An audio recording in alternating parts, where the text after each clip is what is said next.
तो भगवान का इसमें क्या कार्य है, परमात्मा का इसमें क्या कार्य है, भक्ति का इसमें क्या कार्य है? प्रभुपाद से भक्त पूछते हैं, आपने बताया कि हमारे पाप कर्मों के कारण हमको कष्ट मिलता है, तो फिर भक्ति में आने का फायदा क्या है? सुबह मंगला आरती में आए, गुरु पूजा गाए, 16 माला का जप किया, विगत कर्मों के पापों को फिर सहन करना पड़ रहा है, फिर क्या फायदा होगा? भक्ति में क्यों आए थे? हम यदि कुछ पीछे चले जाए, याद करें, तो हमारा भक्ति में आने का कारण क्या था?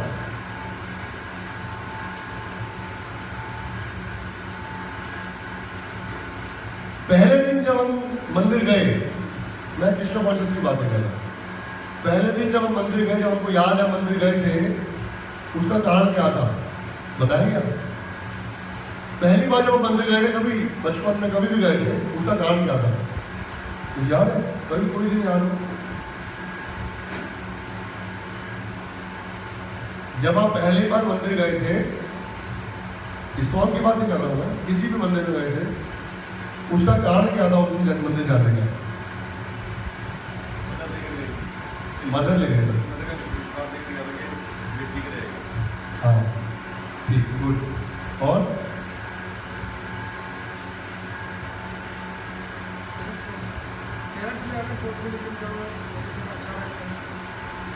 माता पिता मंदिर ले जाते हैं बच्चों को, लेकिन रोज ले जाते हैं? रोज प्रतिदिन ले जाते हैं? कभी कभी क्यों? खुद वो रोज नहीं जाते। कब जाते हैं? बर्थडे पे, एनिवर्सरी पे, पेपर पे, रिजल्ट पे, राइट नो? जब कष्ट आते हैं, ठीक है, अच्छा है। हाँ जी,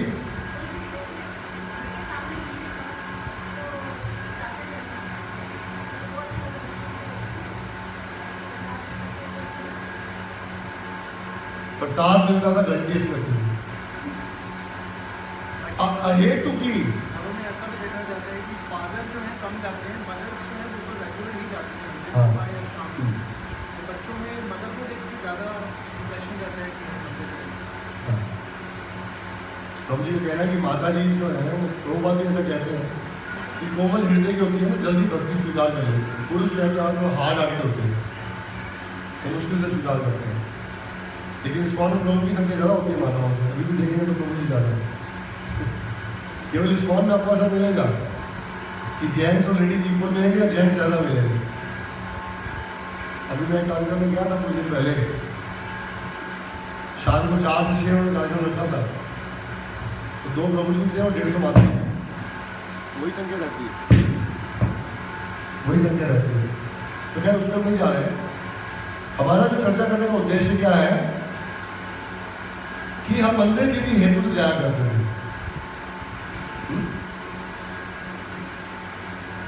चलो बेटा मंदिर चलते हैं, आज तुम्हारा जन्मदिन है, कल तुम्हारा पेपर है, तुमने इंटरव्यू के लिए जाना है।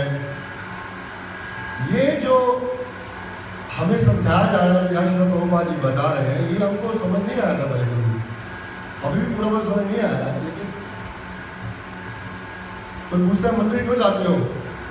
हाँ, पड़ोसी पूछते हैं मंगला आरती क्यों जाते हो? मंगला आरती रोज कुछ कष्ट चल रहा है क्या? कुछ दिक्कत चल रही है कि माला क्यों करते हो?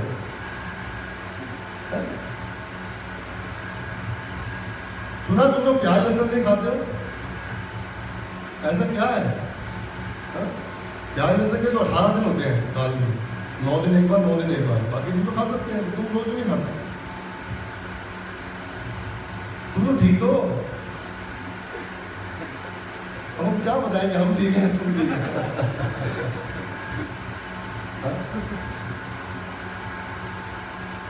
तो ये स्थिति जो है संसार के जीवों में ऐसी स्थिति रहती है कि भक्ति का मतलब क्या है? तो है सब मोटो, कोई उद्देश्य होना चाहिए मंदिर जाने का। मंदिर कोई आपका एम्यूजमेंट पार्क नहीं है, घूमने का स्थान नहीं कि आप बीच में उठ के चले जाए। मंदिर में मतलब कि आपको कोई इंजेक्शन लगा होना चाहिए, दर्द होनी चाहिए, उस दर्द के लिए आप मंदिर जाओ। बिना दर्द के मंदिर मत जाओ। वैक्सीनेशन लेनी हो तो जाओ वैक्सीनेशन सेंटर पर, अदरवाइज क्या जरूरत है। तो ये जो हेतु है, भक्ति का जो हेतु है, ये होना बहुत जरूरी है। अहेतु की भक्ति तो होनी नहीं चाहिए। ये लोग क्या बोलेंगे, पागल है, बिना बात मंदिर जाता है, घंटी जाता है, क्या मतलब है? हाँ? घर बैठो, मन में भगवान है, सब जगह भगवान है, मंदिर जाने जो क्या है? ऐसा क्यों कहा गया कि मन चंगा तो कटौती भी दूंगा, ऐसा क्यों? हाँ, सुंदर सुंदर सुंदर चीज़ है और ये अच्छी लाइन है, लेकिन इसको समझना जरूरी है। जितनी भी चीज़ें हमारे बुजुर्ग बताते हैं वो गलत लाइन में बताते हैं, लेकिन उसका मतलब हमको क्लियर होना चाहिए। प्रभुपाद जी बोलते हैं कृष्ण कॉन्शियसनेस, कृष्ण भावना अमृत मन चंगा। भक्ति जो है कॉन्शियसनेस से शुरुआत होती है, भक्ति चेतना से शुरुआत होती है, भक्ति भाव से शुरुआत होती है, भक्ति मन से शुरू होती है। ये जो आप कह रहे हैं उसका मतलब यही है। अब मन को चंगा करना पड़ेगा, मन कभी चंगा होता नहीं। यदि मन चंगे की वेट करोगे फिर चंगे हो नहीं पाओगे। आप ये प्रयास करोगे कि एक दिन मेरा मन बड़ा शुद्ध हो जाएगा, मैं उस दिन जाके भक्ति करना प्रारंभ करूंगा, तो ये कभी होगा नहीं। मन को शुद्ध करने के लिए भक्ति में आना जरूरी है और ये प्रोसेस है कि आपका मन धीरे धीरे शुद्ध हो जाए। एक दिन मुझे गवर्नमेंट ऑफ इंडिया सर्टिफिकेट देगी कि आपका मन शुद्ध हो गया है, अब आप इस्कॉन मंदिर जा सकते हो, तो आप उसमें जा नहीं पाएंगे। हाँ? हम में से सब जो बैठे हैं, फिर एक बार हाथ उठाऊंगा, जो शुद्ध मन के अंदर इस्कॉन में प्रविष्ट किए थे, सबसे पहले शुद्ध मन था और मंदिर आए थे, वो आज है कोई उठा। जिनका मन आज पूर्ण रूप से शुद्ध हो गया, तो वही हाथ उठा ले नहीं। लेकिन जो ये बोले कि कोई फर्क नहीं पड़ा, वो हाथ उठाए कि मुझे इस कॉल में आने के बाद कोई फर्क नहीं पड़ा, मैं बिल्कुल वैसा का वैसा हूं, वो हाथ उठाए। आप किसी बात का हाथ उठा रहे हैं, इसका मतलब जब हम आए तो हम पूर्ण शुद्ध नहीं थे। इसका मतलब कि आज हम पूर्ण शुद्ध नहीं है, लेकिन इसका मतलब ये लगा मुझे आपकी बात से कि आप शुद्ध हो रहे हैं। 3 प्रश्न से ये क्लियर हुआ मुझे, और यही प्रोसेस है। कृष्ण कॉन्शियसनेस एक प्रोसेस है, कृष्ण कॉन्शियसनेस एक मंजिल नहीं है। कृष्ण कॉन्शियसनेस कृष्ण तक पहुंचने का, कृष्ण की सेवा करने का, कृष्ण को जानने का, कृष्ण की भक्ति करने का एक प्रोसेस है, जो कि कृष्ण नहीं है स्वयं। प्रोसेस कभी मंजिल नहीं होती। यहां से आपको IIT साउथ दिल्ली जाना है, तो रास्ता पूरा जो रास्ता है वो रास्ता मंजिल नहीं है। आप जब तक IIT साउथ दिल्ली नहीं पहुंचेंगे, आप सेटिस्फाई नहीं रहेंगे। आप कोशिश करेंगे इधर से जाके ट्रैफिक जाम करके किसी भी तरह से मेट्रो से, गाड़ी से जाने का प्रयास करते हैं। आपको 3 बजे एग्जाम देने पहुंचना है, तो आपके दिमाग में पूरा फ्लो होता है कि मैं मेट्रो से जाऊंगा, इतना टाइम लगेगा, स्टेशन पर उतरूंगा, ये करूंगा, वो करूंगा। होता नहीं होता, आप प्लान करते हैं। ये जर्नी है। तो कॉन्शियसनेस जो है वो जर्नी को तीव्र गति से ले जाने का एक साधन है। बैड कॉन्शियसनेस गति को धीरे करती है, ट्रैफिक जाम में फंसाती है, स्पीड ब्रेकर में फंसाती है, गड्ढे में गिरती है, आगे नहीं जा पाते। गुड कॉन्शियसनेस तीव्र गति से नॉन स्टॉप मेट्रो चलती है और आप अपनी मंजिल पर जल्दी पहुंच जाते हैं। क्लियर? गलत बात नहीं, सही बात नहीं। लेकिन आप केवल मन चंगा करते रह जाओगे तो कभी कटौती में गंगा नहीं आएगी। आपको गंगा के पास जाना पड़ेगा अपने मन को चंगा करने के लिए। गंगा और भगवान के चरणों से निकला हुआ चरणोदक। गंगा कहां से आई? भगवान के चरणों से आई। और भगवान के चरणों में भगवान के भक्त रहते हैं। तो भगवान के भक्तों के पास जाकर अपने मन को शुद्ध करने का प्रोसेस समझना ही भक्ति है।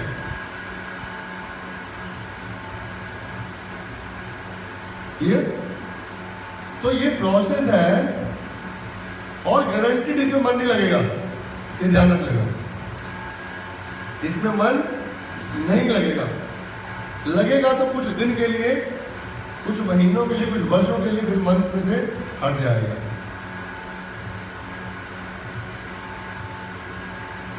क्यों? क्योंकि दृढ़ता से हम इस प्रोसेस को फॉलो नहीं करते हैं और इस प्रोसेस को बाकी प्रोसेस के समान समझते हैं। कुछ दिन ठीक रहता है तो जय प्रभुपाद, जय प्रभुपाद, जय जगन्नाथ, जय बलदेव, जय सुभद्रा बड़ी तेज से बोलते हैं। कुछ थोड़ा पेपर में नंबर कम हो जाते हैं, नौकरी लगती नहीं है, पत्नी ठीक से व्यवहार नहीं करती है, बॉस ठीक से बोलता नहीं है, जय प्रभुपाद, जय जगन्नाथ, जय बलदेव, जय सुभद्रा। तो भगवान तो है नहीं, लेकिन आगे ठीक से चल नहीं रहा अपने साथ में। हम सर्कमस्टांशियल भक्त हैं। कौन से भक्त हैं? सर्कमस्टांशियल, परिस्थिति अनुमानित भक्त। हमारा वो हुआ इनिशिएशन, परिस्थिति के अनुमान से हमारी भक्ति ऊपर नहीं चलती। लेकिन आप ध्यान रखेंगे, परिस्थिति कभी आपके अनुकूल नहीं चलेगी, कभी आपके अनुसार परिस्थिति नहीं चलेगी। तो इसका मतलब भक्ति भी नहीं चलेगी, इसका मतलब पक्का हो गया ना, हैंड्स प्रूव। परिस्थिति ठीक रहेगी नहीं, दुखालय संसार है, दुखों का घर है, दुख ढूंढने का शौक है, दुख बनाने का शौक है, दुख पैदा करने का विचार मन में हमेशा रहता है, कैसे दुख पैदा करूं। बहुत दिन से दुख नहीं आया, किसी को मैंने अब्यूज नहीं किया है, किसी को बुरा भला नहीं किया है, किसी को मारा नहीं है, किसी को कुछ कहा नहीं है, तो इससे क्या मिलेगा? किसी को बुरा भला करने से क्या मिलेगा? क्या मिलेगा हमें उससे? दुख मिलेगा ना। तो क्या करते हैं सारा दिन? हम पाप करते हैं और पाप करके मंदिर आते हैं। यहां पर ऑल्टर में पाप काटन मशीन लगी हुई है। क्या है? पाप काटन मशीन। पाप हम करेंगे, आगे इनको बोलेंगे देखो आप तो जानते ही हैं ये भौतिक जीवन ऐसा ही है, जीव जाने जाने में पाप करता ही रहता है, आप सब जानते ही हैं, आपसे क्या छुपा है, काट दो। प्रभुपाद जी बोल रहे नहीं होगा। आपने मोटर बाइक किस्त पे ली है, किस्त आप भरोगे, भगवान किस्त नहीं भरेंगे उसकी, आप सवारी कर रहे हो उसको। समझ रहे बात में क्या कहना चाह रहे हैं? तो किसी भी पाप करने से पहले किसी पाप के विचार हमारे मन में आ जाना चाहिए कि 16 की जगह 18 वाला करने से पाप निकल जाएंगे मेरे। हमारे पास ये पाप कार्टन ऑब्जेक्ट नहीं है, ये पाप करने की प्रवृत्ति को समाप्त करने का ऑब्जेक्ट है, पाप को समाप्त करने का ऑब्जेक्ट नहीं। जितने भी पाप हमने किए वो हमको क्या करने पड़ेंगे? भुगतने ही पड़ेंगे।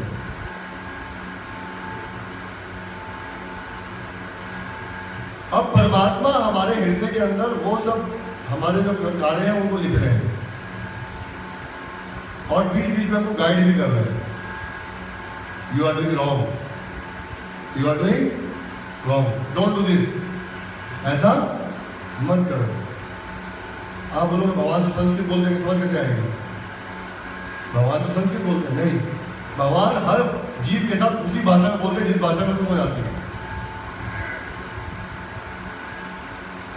उसको समझाते हैं अंतकरण से। यू आर डूइंग रॉन्ग, आप गलत कर रहे हो। तो यहाँ इस श्लोकों के माध्यम से हम क्या जानने का प्रयास कर रहे हैं? भगवान कौन है, हमारे से उनका क्या संबंध है, और हम जो है उनसे वो संबंध जो बिछो हो गया है, भूल गए, हो गया है, हाँ, उसका कैसे दोबारा स्थापित कर सकते हैं। तो भाई बहुत सुंदर एक बोलने में पढ़कर समाप्त करूँगा। जैसे लोग बोलते हैं अनजाने में पाप हुआ है तो क्या करें, तौबा बोलते हैं। मनुष्य भले ही अपने बचपन के कार्यों को स्मरण ना रखे, प्रभु को सुंदर चीज बता रहे हैं। मनुष्य भले ही अपने बचपन के कार्यों को स्मरण ना रखे, किंतु उसका पिता जिसने उसे अनेक अवस्थाओं से गुजरते देखा है निश्चित रूप से स्मरण रखता है। क्या मतलब हुआ? हम स्मरण नहीं रख रहे हैं, लेकिन पिता परमात्मा स्मरण रख लिए, और स्मरण नहीं रखे, लिख भी दिए उसको। इसी प्रकार अनेक जन्मों में जीव के शरीर में अनेक परिवर्तन होते हैं, किंतु परमात्मा सदैव उसके साथ रहते हैं। अतः वे उसके विभिन्न शरीरों में से गुजरते से होने वाले विकास के बाद भी उसके सारे कार्यों को याद रखते हैं। हम सोच रहे कि किसी ने देखा नहीं है, किसी को पता नहीं लगा, लेकिन भगवान परमात्मा रूप में कहाँ पे है? अंदर से बाहर कैसे निकालेंगे उनको? हर कार्य के वक्त क्या कॉन्शियसनेस है हमारी, उसको कैसे चेंज करेंगे, कैसे भुलाएंगे, कैसे परिवर्तित करेंगे अपने आप को? तो श्रील प्रभुपाद जी इसका बड़ा सुंदर साधन बता रहे हैं, आसान साधन बता रहे हैं कि भगवान के नाम के जप करने से मन शुद्ध होता है। मन शुद्ध होता है तो गलत कार्यों में नहीं लगता है। गलत कार्यों में नहीं लगता है, दो कार्य कर रहे हैं, एक तो गलत कार्य नहीं कर रहे हैं, और दूसरे जो गलत कार्य हमारे साथ हो रहे हैं उनको सहन कर रहे हैं। बड़ा आसान रास्ता है। पिछले वाली इंस्टॉलमेंट खत्म, आगे लोन लेना नहीं है, आगे लोन नहीं लेना है। तो कुछ दिन के बाद इंस्टॉलमेंट खत्म हो जाएगी तो क्या हो जाएगा? बड़ा इजी फील करेंगे कि अब जो है 5 दिन की चिंता नहीं है, 5 दिन को किस लगने वाली है, ECS हो गई। थोड़ा आसान रास्ता चलो प्रभुपाद जी उनको बता रहे हैं। तो इस माध्यम से हम अपने जीवन को भक्ति में और अग्रसर कर सकते हैं, आनंद में बना सकते हैं। तो यहाँ पर मैं अपनी वाणी को विराम देता हूँ, 5 मिनट और बाकी है। यदि आपको कोई प्रश्न तो आप पूछ सकते हैं, अन्यथा हम लोग चर्चा में विराम देंगे। मेरा क्वेश्चन नहीं आवाज कर्मों की जो बुद्धि है ये सुलझाना बहुत मुश्किल है। जैसे आपने प्रवचन के दौरान बहुत सारे एग्जाम्पल्स एनालॉजीज के थ्रू समझाया, जैसे आपने थप्पड़ का एग्जाम्पल दिया, जैसे ये बहुत कॉम्प्लेक्स था अपने आप में समझना, हालांकि इसको रिलेट किया मैंने प्रेरणा देवी सुनचेना से, लेकिन तो भी मतलब हमने भक्ति में आने से पहले तो जो कर्म किए उसको करें, भक्ति में आने के बाद भी, खासतौर पर हम 10 आश्रम में रहने वाले लोग, हमें मायावी संसार में जाना भी पड़ता है, काम भी करना पड़ता है, तो जाने जाने काम हमारे से होते ही रहते हैं। तो ऐसा मान लेना कि हमारे कर्म बिल्कुल ही कृष्ण कॉन्शियस हो रहे हैं, ऐसा मुझे तो नहीं लगता है ऐसा। तो इसके ऊपर थोड़ा सा और विवेचना करें, समझाएं थोड़ा सा कर्मों की बुद्धि से कैसे निकले, अपने आप को अश्योर कैसे करें कि हम सही पथ पर चलते रहें। Thank you. तो प्रभु जी का प्रश्न है कि कर्मों की बुद्धि को कैसे सुलझाएं, कैसे हम ये समझें या कैसे हम ये मानें कि हम ठीक कब चल रहे हैं या ठीक कब चल सकते हैं, कैसे प्रैक्टिकल लाइफ के अंदर, व्यस्त जीवन के अंदर, कैसे रोजमर्रा के जीवन के अंदर हम ये समझें कि हम ठीक कर रहे हैं या ठीक करें हम लोग। यही पूछना। और साथ में ये चीज़ नहीं समझे, थप्पड़ मारना, अभी भी आपने बोला कि खुद गलत नहीं करना और जो गलत हो रहा है उसको सहन करना। हाँ। वो गलत जो हो रहा है उसको सहन करना नहीं आया आपको। तो सहनशीलता ही भक्ति का वास्तविक प्रारंभ है, और सहनशीलता भक्ति में प्राप्त किया हुआ बाय प्रोडक्ट है। सहनशील बनने के लिए, भक्ति में आने के लिए कोई नहीं आता है, और सहनशील बनने का भक्ति में प्रयास नहीं करना चाहिए।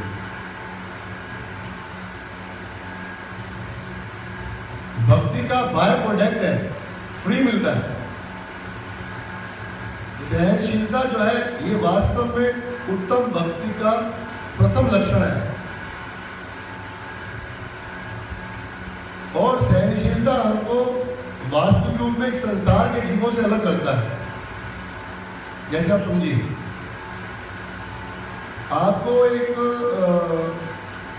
क्या बोलते हैं, एक स्पीच देने का चांस मिल रहा है,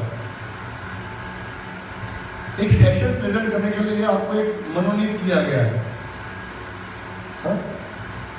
क्या बोलते हैं इसको, नॉमिनेट किया, मतलब किस काम के लिए किया? आपको एक स्पीच देनी है, लोगों की लाइफ को चेंज करने के लिए एक सेमिनार देना है, मटेरियल स्पीचर भी नहीं अभी आपको लाइफ चेंजिंग सेमिनार देना है, या उनके जीवन के बारे में बताना है, या आपको एक स्पीकर बनना है। आपके दिमाग में आएगी यूट्यूब पर स्पीकर बनूँ, लोग मेरे को मोटिवेशनल स्पीकर, आप एक मोटिवेशनल स्पीकर बनना है, तो आप मोटिवेशनल स्पीकर बनने के लिए बड़ी तैयारी करते हो। और जब आप उस जनता के सामने जाते हो तो आप बड़ा ही कॉन्फिडेंस ले जाते हो। आप बोलते हो मैं आया हूँ आपको मोटिवेशन करने के लिए, ऐसा। Now today I am in front of you to motivate you. You start with like this. लोगों को झुंझाने के लिए आपका उद्देश्य क्या रहता है? उनको मोटिवेट करना कोई उद्देश्य नहीं है, आपको अपने सब्सक्राइबर बढ़ाना उद्देश्य है, आपको अपना नेम फेम बढ़ाना उद्देश्य है। उनका मोटिवेशन वो है, उससे मतलब नहीं। कृष्ण कॉन्शियसनेस से अलग है। कृष्ण कॉन्शियसनेस यदि आप पालन करने का प्रयास कर रहे हैं तो ये जिसकी हम बात करें ऑटोमेटिक आएगा। परसेंटेज ऑफ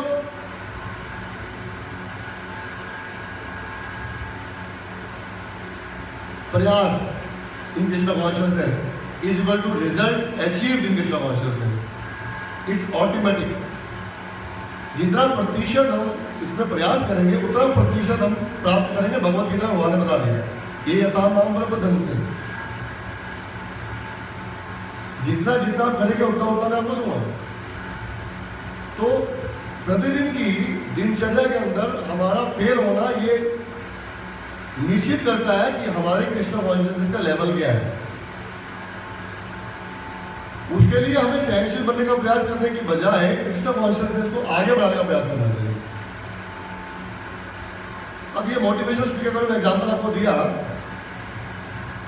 अब आपने मोटिवेशनल स्पीकर बन के बड़ी जोर से आवाज लगा के बोला और सामने टमाटर पड़े आपको, तो पता लग गया आपको कितना मोटिवेट कर पाया हुआ। तो अब दोबारा जब नेक्स्ट टाइम चांस मिलेगा तो क्या करोगे आप ये नहीं कोशिश करोगे वहाँ टमाटर ना हो, आप ये कोशिश करोगे मेरा मोटिवेशन स्पीकर कितना अच्छा हो। हम क्या प्रयास करते हैं, जरा चेक करो तो वहाँ टमाटर तो नहीं है, भक्ति में ऐसा तो नहीं हो रहा है, मेरा आस पड़ोस तो ठीक है, मेरा वो ऐसा तो नहीं बोल रहा है मेरे साथ। परिस्थिति से निकलने का प्रयास मत करिए, परिस्थिति में कृष्ण कॉन्शियसनेस को स्ट्रॉन्ग करने का प्रयास करें। परिस्थिति साधन रूप में भगवान की कृपा रूप में हमारे सामने प्रस्तुत की गई है। श्रील प्रभुपाद जी, मैं पढ़ रहा था कल परसों श्लोक, मुझे 10वें स्कंद का 14वें अध्याय का 8वां श्लोक का तात्पर्य प्रभुपाद बोलते हैं, कृष्ण दया रूपी दंड देते हैं। बड़ी अजीब सी बात लगती है, दया में दंड कैसे हो सकता है? तो प्रभुपाद उसका एग्जाम्पल देने, एक पिता अपने पुत्र को रोगी देखकर उसकी पीड़ा को समाप्त करने के लिए उसको कई बार ऐसा पेय देता है, नीम जूस। लेकिन क्या पिता पुत्र से ईर्ष्या करता है क्या उसका? वही पिता पुत्र को मैंगो शेक पिलाता है, लेकिन अभी क्या पिला रहा है? नीम जूस। तो ये कृष्ण की क्या है? दया रूपी दंड है। लेकिन हमारी प्रॉब्लम क्या है कि हम नीम जूस की क्वांटिटी को कम करके उसमें मैंगो शेक मिला के पी रहे हैं। ये कहते नहीं कर रहे हैं। हमें किसी ने बोला डॉक्टर ने आपने नीम का चूर्ण का एक चम्मच लेना है, मैंगो शेक के जग के अंदर एक चम्मच मिला के उसको हिला के तो हम लोग पी रहे हैं उसको, तो वो असर नहीं करेगा। कृष्ण कॉन्शियसनेस को डाइल्यूट करके उसको चेंज करके उसको अपने अनुसार Krishna conscious according to me नहीं कर सकते। आप श्रीमद् भागवतम चैतन्य चरितमृत भगवत गीता निकालिए, रैंडमली कोई पेज खोलिए, आपके प्रश्न का उत्तर उस पर प्रभुपाद जी दे रहे होंगे। जैसे कोई थप्पड़ मारे तुरंत भागवतम खोल लो, आपको उत्तर मिलेगा उसमें। उसका कारण क्या है कि हमारा अभिमान जो है वो मानने नहीं दे रहा है। अभिमान जितना हाई होता जाएगा, जितना अभिमान को पंप करते जाएंगे, पोषण करते जाएंगे, उतनी कष्ट बढ़ता जाएगा। अभी मेरी बात मान, अभिमान, अभी मेरी बात मान, जो मुंह से निकल गया वो स्वर्ण अक्षर है, अभी मान मेरी बात मान। स्टाफ को, माता पिता को, संतान को, भाई को, पत्नी को, सबको, पति को, अभी मेरी बात मानो। इस बात का अभिमान है क्योंकि आई एम ऑलवेज राइट। ये सब भ्रम से बाहर निकलना पड़ेगा। श्रवण शक्ति बढ़ा के और बोलने वाली शक्ति को थोड़ा कम करना पड़ेगा। और उत्तर भौतिक स्थिति में ना ढूंढकर अपने मन को किसी और से ना लगाकर, किसी और का ना विचार करके श्रीला प्रभुपाद से पूछिए, उसी समय उत्तर मिल जाएगा और बड़ा आनंद आएगा। बोले एक ही जगह है, बोल रहा हो ना, तो जल्दी निकल जाए। ये जो भक्ति में हम तपस्या करते हैं ना, जो जिसको 100 बार तपस्या कहा जाता है, इसमें जल्दी जल्दी उठना है, ठंडे पानी से नहाना है, ये सब करना है, ये हमारे दुख काटते हैं, बता यही पाप काटते हैं। यदि आप ऐसे पाप नहीं काटोगे तो फिर वैसे पाप कटेंगे। थोड़ी तपस्या करके अपने मन को भक्ति में लगा के कुछ ऐसी तपस्या करनी चाहिए। भक्तों को प्रसाद बांटने के लिए तपस्या करिए, भक्तों के लिए कुकिंग करिए, घर बुलाइए, प्रसाद खिलाइए। गृहस्थों का ये नियम है। गृहस्थों का ये नियम नहीं कि मंदिर आए खाए, गृहस्थों का ये नियम है मंदिर भी आए और प्रसाद पाए, परंतु भक्तों को घर पर बुलाएं और उनको मनपसंद प्रसाद खिलाएं, उनकी सेवा करें, उनसे पूछें भक्ति में आगे कैसे बढ़े। ये सब धीरे धीरे चेंज करता जाएगा। अपने आप से मत पूछें, अपने से उत्तर नहीं आएगा, किसी के पास जाए। हम कोई रोग होता है डॉक्टर के पास जाते हैं ना, अब हम संसार के इतने बड़े ज्ञानी, डॉक्टर के पास जाके बोलते डॉक्टर साहब देखिए हमें क्या हो गया है। इतने बड़े ज्ञानी हैं हम लोग, अपने ही शरीर के बारे में ज्ञान नहीं है, हमको अंदर क्या चल रहा है वो बताएगा हमको बाहर बैठा हुआ व्यक्ति कि कहाँ दर्द हो रही है। एक बार जाके बोलिए वैसे ही, जिस दिन पेट में दर्द ना हो बोलिए डॉक्टर साहब मेरे पेट में बड़ा दर्द हो रहा है, देखिए क्या बोलता है वो। बोलेगा नहीं नहीं यहाँ पे पेट में दर्द नहीं हो सकता, तक तो नहीं रहा मुझे। वो ऐसे नर्स देखेगा, बोलेगा दर्द तो है, कल देखिए आपके पास दर्द तो है, कल क्या खाया था, वो तुक्के लगा से अंदाजा लगाएगा, ये खाया होगा, देर से सोए होगे, रात को ऐसा किया होगा, इसकी वजह से हो गया है। 2 नीली, 1 लाल, 1 पीली, 1 कैप्सूल, दवाई खाना पीना दबादब हो गया। अज्ञानी है। भक्त के पास जाइए, पूछिए, वो तुरंत बता देंगे, सही बता देंगे, सही उपचार बता देंगे, दवाई बता देंगे, इलाज चालू। यस माता जी।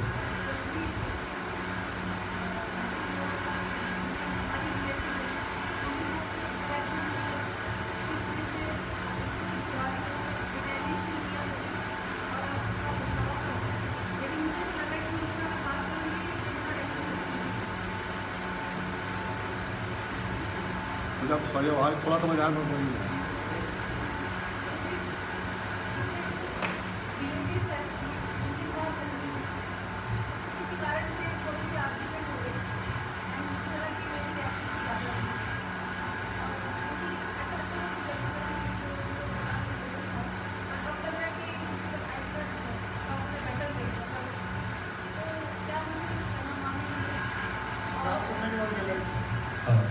माता जी का प्रश्न है कि कोई ऐसा कुछ हुआ जीवन में परिवार के सदस्यों के साथ, रिलेटिव के साथ में, तो आप क्या करना चाहिए? Unluckily she I not the class, तो वो क्या क्या एक्चुअली वॉमिटिंग करना ज़रूरी है। वॉमिटिंग करना बहुत ज़रूरी है। और लेकिन एक बात ध्यान रखिए, सहनशीलता का मतलब गूंगा होना नहीं है। अपने पक्ष को रख सकते हैं आप। कई लोग सोचते हैं सहनशील का मतलब चुप रहो। आप अपने पक्ष को रख सकते हैं, लेकिन it should be in good manner with good words. ऐसा मतलब नहीं कि आज प्रवचन सुना था चुप रहेंगे। नारद मुनि मृगराज क्या बोलते हैं, जब मृगराज के पास नारद मुनि आते हैं तो उसको पत्थर मार होते हैं। नारद मुनि बोलते हैं तुम्हें पत्थर मार रहे, तुम जवाब नहीं दे रहे। बोले आप ही बोला सहनशील रहो। बोले फुनकार करो, सांप की तरह फुनकार रखो, डसो मत किसी को, फुनकार रखो। आप अपनी बात को रख सकते हैं, लेकिन यदि आप माफी मांग सकते हैं तो यू आर द बेस्ट।